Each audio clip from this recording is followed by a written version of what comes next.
Вітаю. Сёлета будзе адзначана 100годдзе з дня абвяшчэння Беларускай Народнай Рэспублікі. І зноў будуць гучаць адказы на ўжо сапраўды вечныя беларускія пытанні. Як нарадзілася першая беларуская незалежнасць, гэта цуд, гістарычная заканамернасць, ці плён ідэй, волі і працы канкрэтных людзей.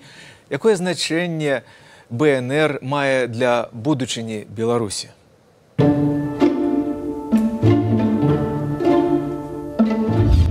Вы думаете, что гэта так лёгка взять и абвясціць незалежнасць? Уяўляеце сабе, колькі трэба вырашаць пытанняў ад назвы да межаў, ад грошай да войска, ад мінуласці да будучыні, якія на мове дзяржаўнага будаўніцтва толкам ніколі не тое, што не вырашаліся, але нават і не ставіліся.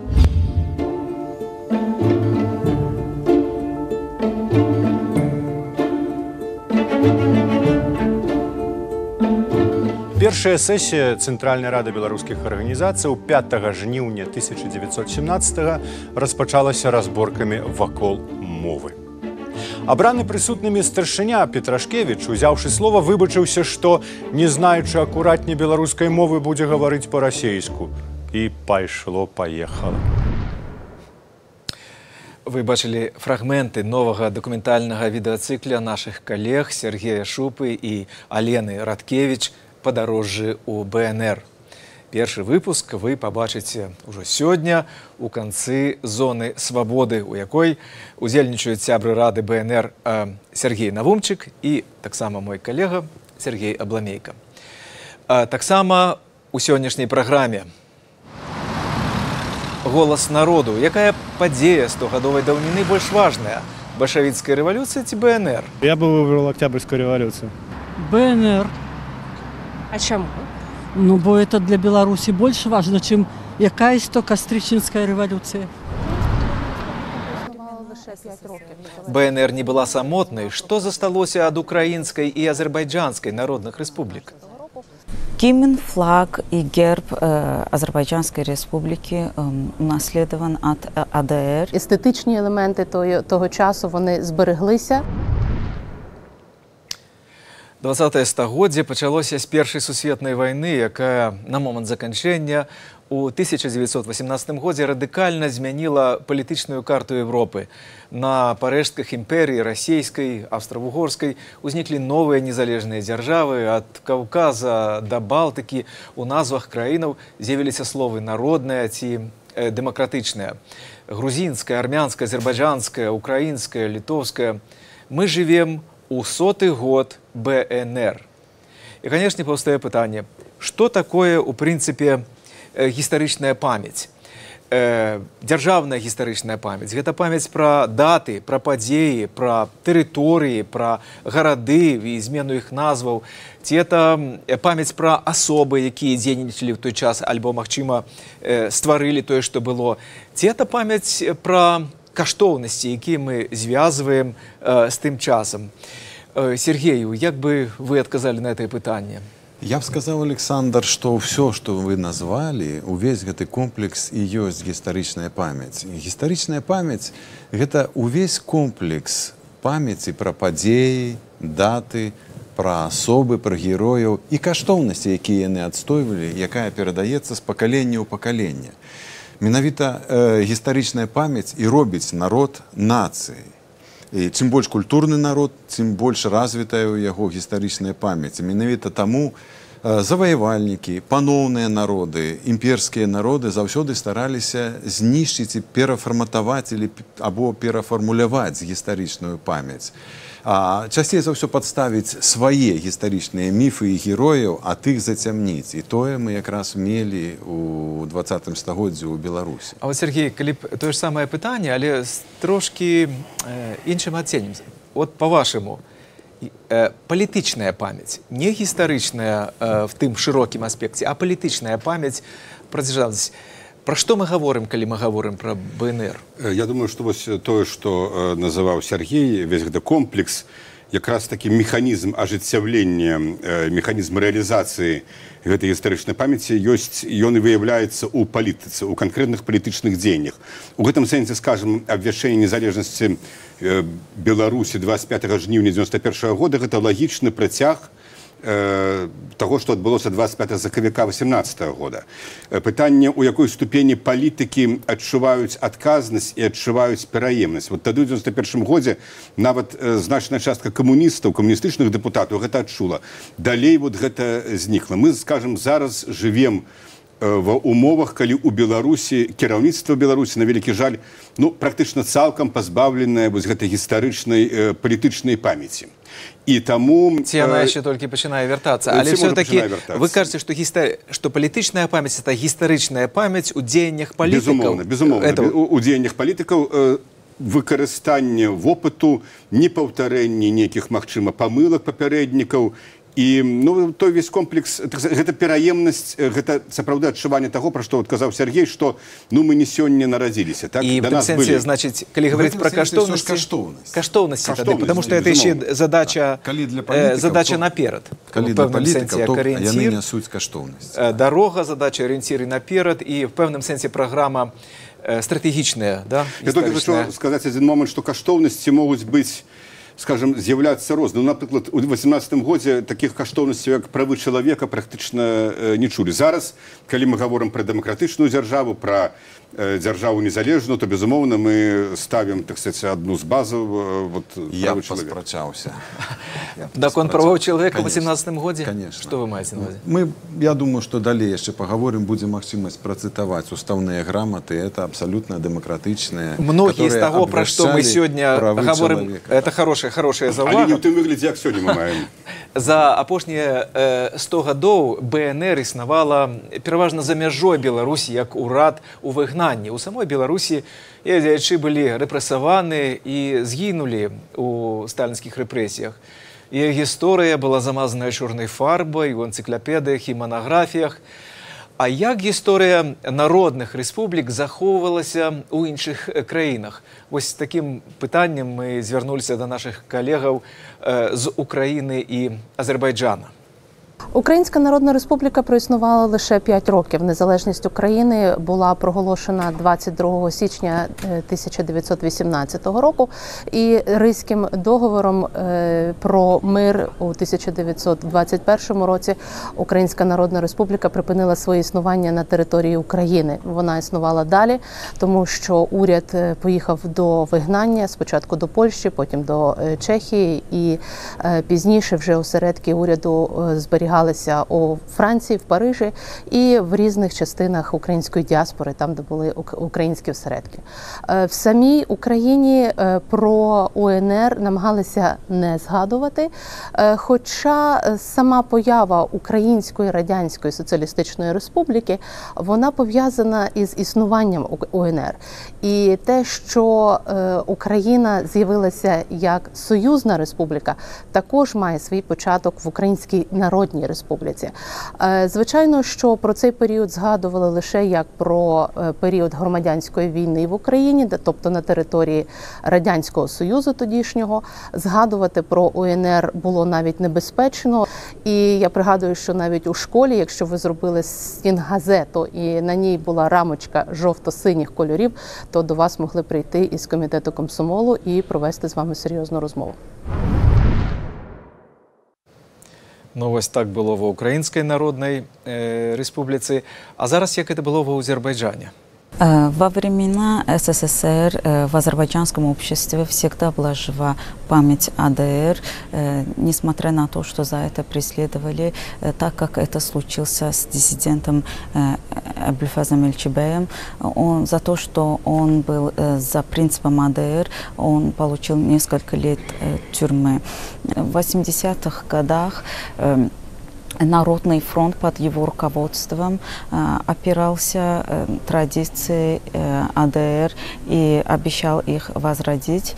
Все это было в СССР, а вне СССР традиции АДР продолжали их прямые представители, в том числе создатель АДР Мамед Амин Расулзадов в Турцию, куда многие правительства АДР уехали после 2020 года, когда уже в Азербайджане была установлена советская власть.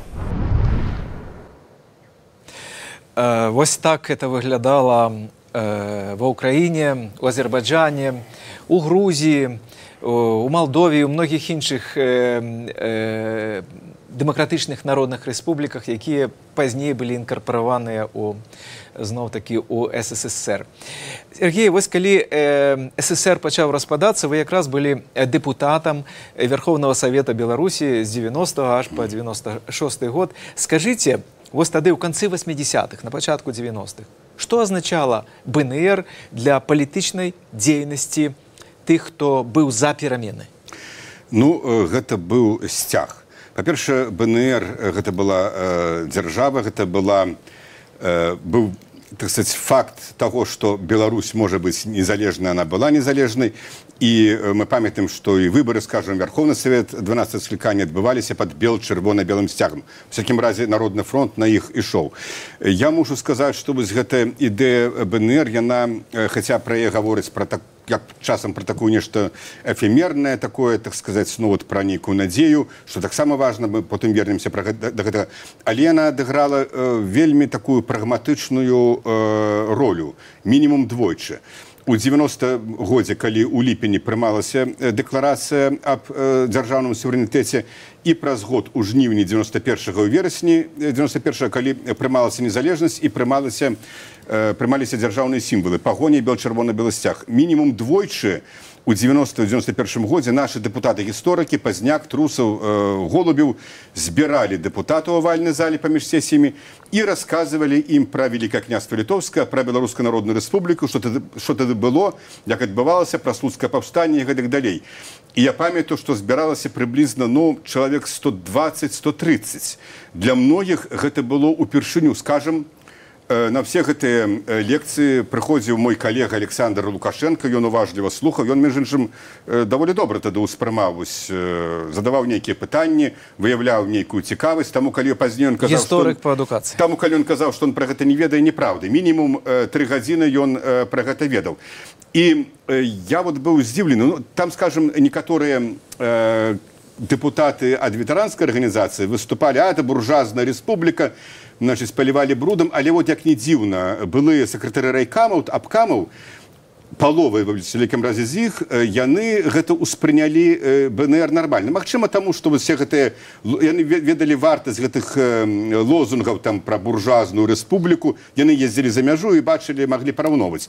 І гэта тое, што яны атрымалі дадатковыя веды, гэта вельмі моцна паўплывала на вынікі галасавання. То, што вы расказваеце, азначае, што это было практычна і проста... Это было практычна. Это было показано, што была у Беларусі незалежнасць мінімальна 9 месяцаў у 20-м стагоддзі, што гэта рэальнасць, што гэту рэспубліку прызнавала некалькі краінаў, што яе змагаліся, што, так сказаць, тысячы людзей выходзілі на слуцкае паўстанне. Для некаторых гэта было адкрыццём, для іншых гэта было пад цверджаннем таго, што можна так рабіць. Пра гістарычную, конечно, памяць. Сергей, у меня до вас пытанне не толькі як для ўдзельніка падзеяў 80-х, 90-х гадоў у Беларусі, але як, перш за ўсё, як да гісторыка. Вось калі паглядзець на тое, на архівы БНР, паглядзець на гістарычны кантэкст таго часу, ўражвае просто велізарныя перамены, якія адбываюцца паўсюду, ва ўсіх сферах жыцця. Просто, ну, нейкі хаос, в якім все творыцца. Скажыце, як бы вы ахарактарызавалі палітычную форму, в якую вылілася, з якой нарадзілася БНР? Што это было? Монархія, некае ізаляцыянісцкае абмежаванне, скажем, на ўзроўні великакняскіх нейкіх там. Як бы вы апісалі, што это за форма палітычная? Конечно, это была демократия, паколькі лютаўская рэвалюцыя разняволіла масы, ініцыятыву і, адпаведна, нацыянальныя ўскраіны. У Беларусі пачалі стварацца нацыянальныя арганізацыі, Беларускі нацыянальны камітэт, пасля Вялікая Беларуская рада, якая склікала ўсебеларускі з'езд. Рэпрэзентатыўная дэмакратыя. І мы памятаем, што мы 100 гадоў святкавалі ў мінулым месяцы стагоддзя ўсебеларускага з'езду. Это была абсалютна дэмакратычная установа, якая была склікана дэмакратычна. Яна, дэлегаты абіраліся на выбарах у розных структурах, і это было фактычна дэмакратычнае прадстаўніцтва ўсёй Беларусі, усяго насельніцтва Беларусі, усяго народа. Там былі ўсе нацыянальныя групы, палітычныя групы, рэгіянальныя групы, зямляцтвы так званыя. Так як вы расказваеце, это больш прадстаўнічае, чым цяперашняе парламенцкае верхоўна-саветнае, да? 1872 дэлегаты, якія абіраліся, это было вельмі цікава. А там не было толькі банкіраў і абшарнікаў вялікіх, але ў прынцыпе ўсё актыўнае было сабралася, было дэмакратычнае прадстаўніцтва. Але не толькі фармальна, але і сам змест гэтай падзеі быў дэмакратычны. Ён выяўляецца, напрыклад, у такіх рэчах, як перапынак, зроблены ў працы з'езда. Это падобнае з тым, пра што расказваў Сергей, калі... А што это за гісторыя? Справа ў тым, што пасля некалькі дзён працы усебеларускага з'езду, ці як яго яшчэ прынята называць кангрэсу, высветлілася, што не могуць знайсці кансэнсуса, не могуць дамовіцца пра розных па элементарных пытаннях. Што такое Беларусі, хто такія людзі, якія тут все сабраліся. І тады прэзідыум зрабіў проста геніяльную рэч, которая пасля была толькі паўтораная ў канцы 20 стагоддзя. Праца з'езда была перапыненая на адзін дзень, і дэлегаты, все этой амаль 2000, выслухалі 2 лекцыі доўгія. З першай лекцыі выступіў ганаровы старшыня з'езду, акадэмік імператарскай акадэміі Яўхім Карскі. Ён расказаў пра этнічныя асаблівасці беларускага народу. А з другой лекцыі пасля абеда выступіў ксёндз Гадлеўскі. Ён расказаў пра гісторыю беларускага народа, палітычную гісторыю і дзяржаўнасці. Пасля гэтага все пошло як по масле. Аргументація плюс рэпрэзентатыўнасць, змест плюс форма. Вось з чаго складаецца дэмакратычны працэс. Он не можа толькі быць адным і альбо іншым. Доўгі час пакаленні савецкіх людзей ведалі толькі адну дату 100гадовай даўніны. Не заканчэння Першай сусветнай вайны, не абвяшчэння першай беларускай незалежнай дзяржавы, а дату перавароту, які ў Петербурзе ажыццявіла партыя бальшавікоў на чале з Владзімірам Леніным. Як чвэрць стагоддзя новай беларускай незалежнасці паўплывала на гістарычную перспектыву? Вось, каб уведаць, мы звярнуліся да мінакоў на менскіх вуліцах з пытаннем, якая дата больш важная, стагоддзе кастрычніцкага перавароту ці БНР? Сложно ответить. Ни то, ни другое. А чему? Ну, как-то, даже не знаю. Наверное, Октябрьская революция. А чему? Ну, это более глобальное такое мероприятие, скажем так. Если рассматривать, насколько они оба важны вообще, эти два события, то я бы выбрал Октябрьскую революцию. Мне как-то все равно, что та дата, что та. Ну, наверное, та была ближе, потому что как бы выросли при ней. А так... Я думаю, все-таки стагоддзя кастрычніцкой революции. А чему? Мое такое мнение. Это большое событие было в нашей жизни. Оно нам поменяло, как говорится, нашу жизнь. Наверное, кастрычніцкая более важная для нашей страны. А чему? Ну, потому что с ней связано, как это сказать, больше история, больше людей знают, о чем идет речь. И, конечно, более важная все-таки кастрычніцкая революция. Больше поколений знакомы с этим. Конечно, БНР. А чему? Бо это наша история.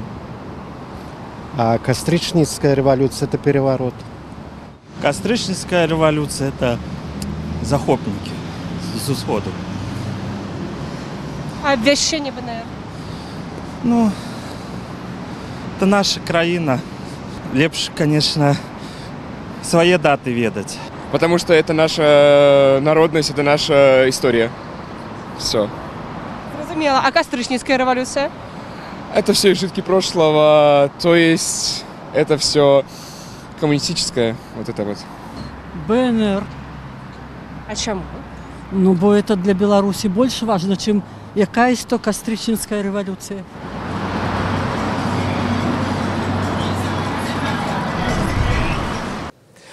Цікава, правда? Тому що одні люди говорять про вплив на велику кількість людей, а другі говорять на більш, якби, вплив на себе. І одні...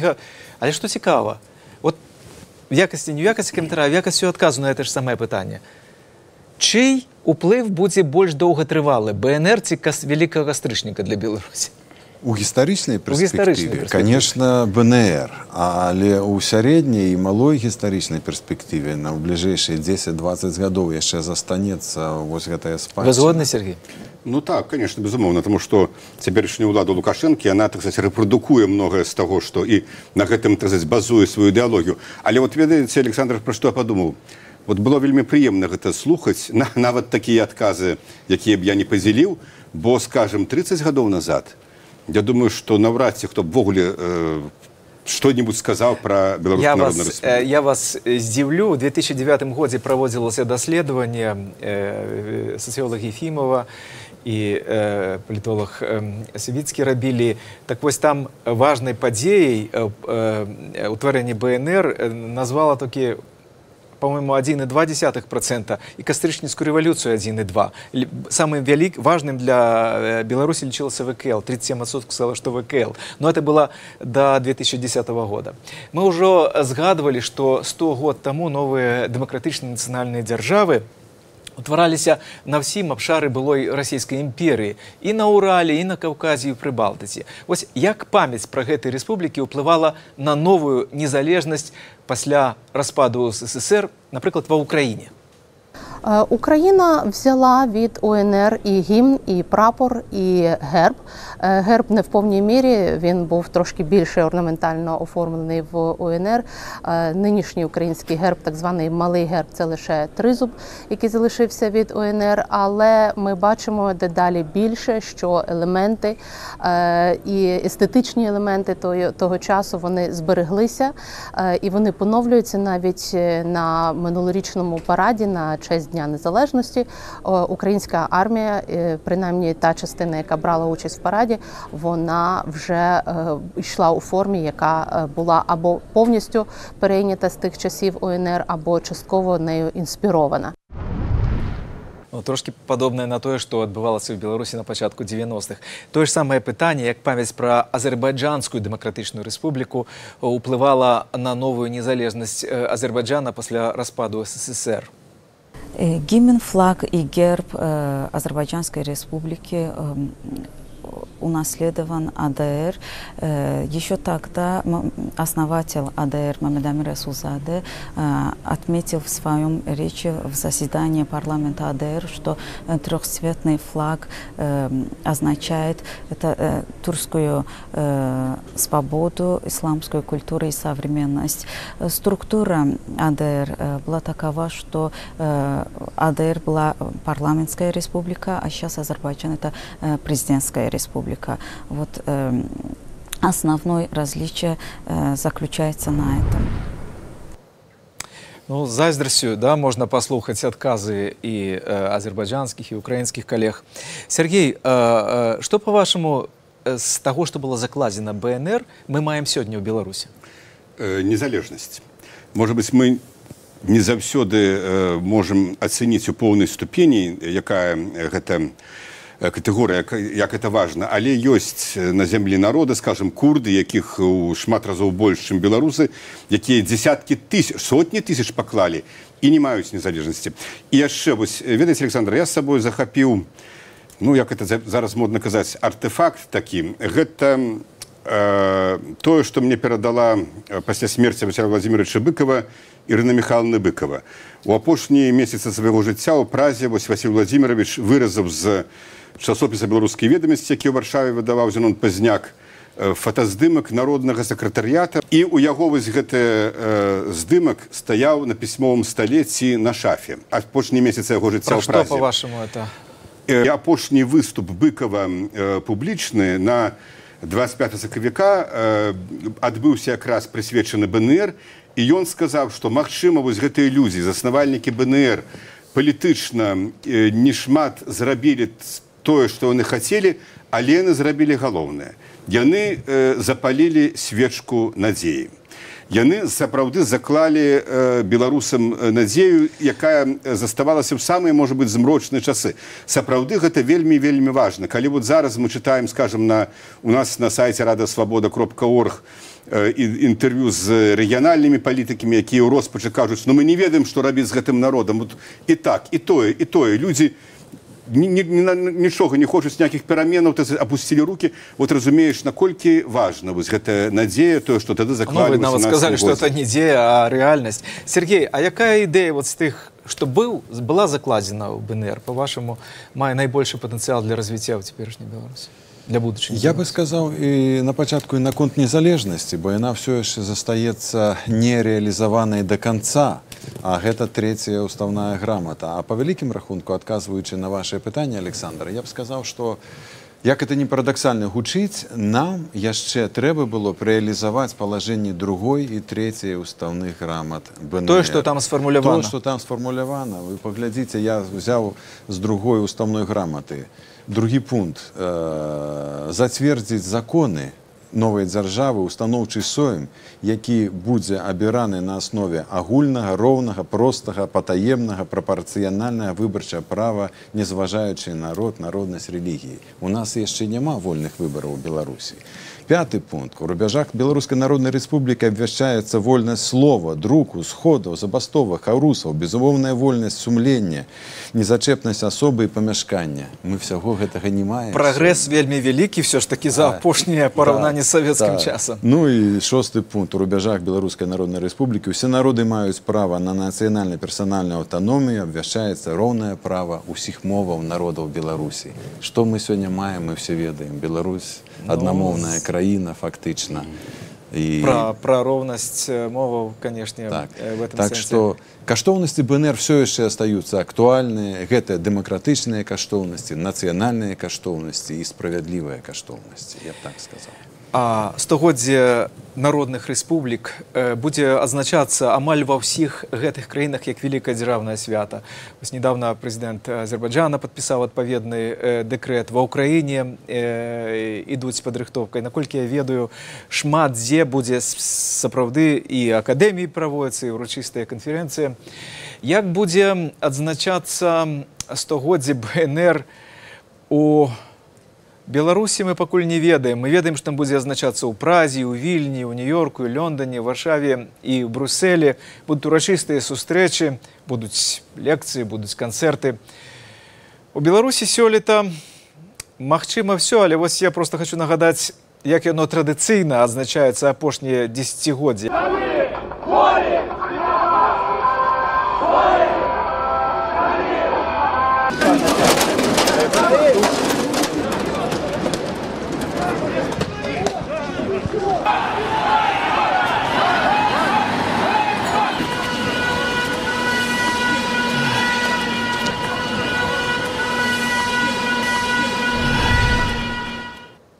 Скажите, вот такая энергия супраціва, это таксама святкаванне? Ну, гэта паказчык здароўя народнага. Актыўная частка народу мае гістарычную памяць, памятае пра БНР, шануе і хоча, каб гэтыя ідэалы і каштоўнасці былі рэалізаваныя. Адназначна. И политическое значение, оно больше вот такого показчик, чем было, скажем, 30 годов назад? Ну так, безумоўна, тому что, скажем, калі у 89-м годзе адзначаць БНР выйшаў у Мінску толькі, здаецца, адзін Алесь Пушкін, потым выходзіла і па 30, і па 40 тысяч чалавек. Зараз, так сказать, у сувязі з этой сітуацыяй менш, але людзі выходзяць, людзі адзначаюць самымі рознымі, прычым не толькі на вуліцах, адзначаюць вось акадэміямі, нейкімі імпрэзамі у самой Беларусі. Гэта вельмі важна. Гэта, на вялікі жаль, безумоўна, мы бачым абсалютна іншую сітуацыю ў кіраўніцтве. У кіраўніцтве знаходзяцца людзі, якім гэтай каштоўнасці... Але БНР все ж таки прысутнічае в Конституцыі Беларусі, і лексіка і рыторыка дзяржаўная наконт БНР, першого Всебеларускага конгрессу, все ж таки меняется напярэдадні стагоддзя. БНР у Конституцыі не прысутнічае. БНР у Конституцыі, это была прапанова апозіцыі БНР, каб было Туровскае княства, ВКЛ і БНР. Я выкрэслілі. А зрэшты, да, 25 сакавіка все ж таки ще амаль 3 месяцы. Ёсць час і падрыхтавацца, і ўспомніць падзеі 100гадовай даўніны. Ну, а гледачам «Зоны свабоды» у кожнай перадачы гэта дапамагае рабіць наш калега, аўтар двутомнага выдання архіва БНР Сергей Шупа.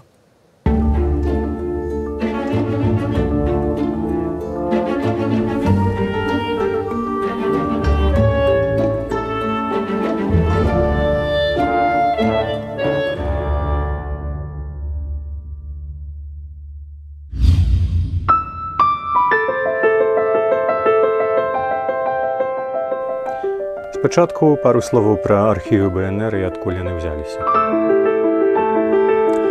Аднойчы даўняй зімой нейкага, напэўна, 92-го, можа, года у маю віленскую хату завітаў адзін менскі знаёмец і пахваліўся, што ў адным з віленскіх архіваў ён знайшоў вельмі шмат цікавых рэчаў, сярод іншага перапіску Антона Луцкевіча і Вацлава Ластоўскага.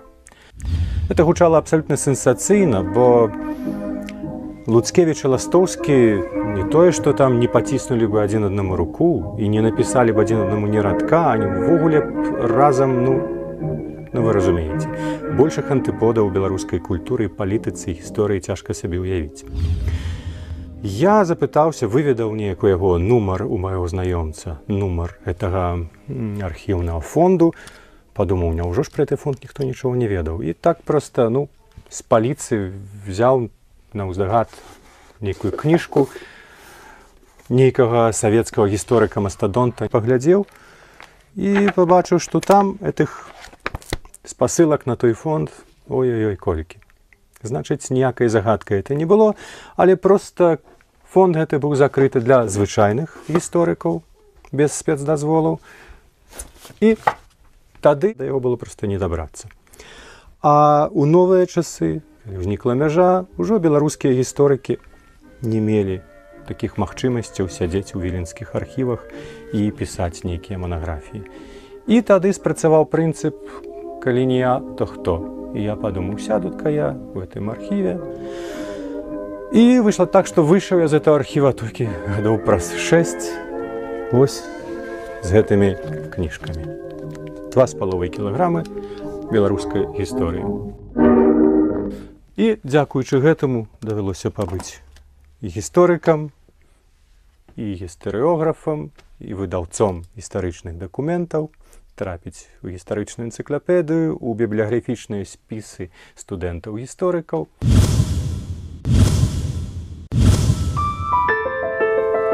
А ніякай перапіскі Ластоўскага і Луцкевіча ў гэтым архіве так і не знайшлося. Проста нейкі тупы НКВДыст, які апісваў гэтыя справы, паблытаў усіх адрасатаў і адрасантаў, яму было зрэшты напляваць.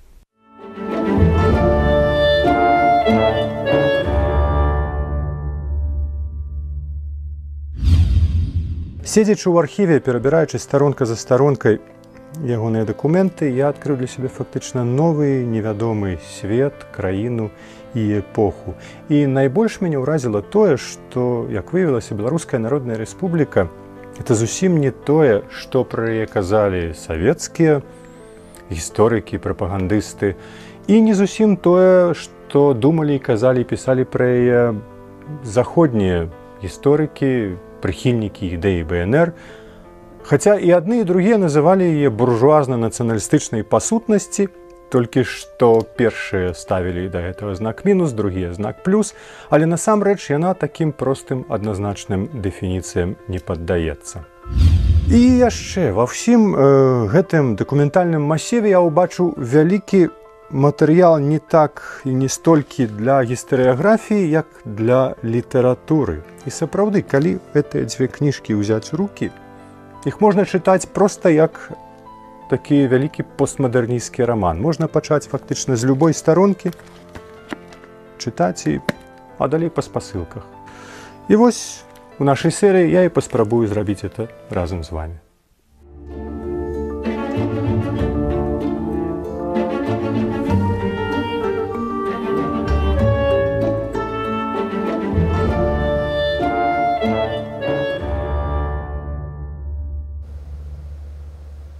Відэацыкль Сергея Шупы і Алены Радкевіч. Наступны выпуск падарожжаў у БНР праз тыдзень у новай перадачы «Зона свабоды». Сёлета, праз 100 год пасля абвяшчэння БНР, усё больш выяўляецца, што менавіта гэты акт і ёсць кантэкстам, пра які мы з Сергеем Абламейкам і Сергеем Навумчыкам думаем, спрачаемся, шукаем адказы разам.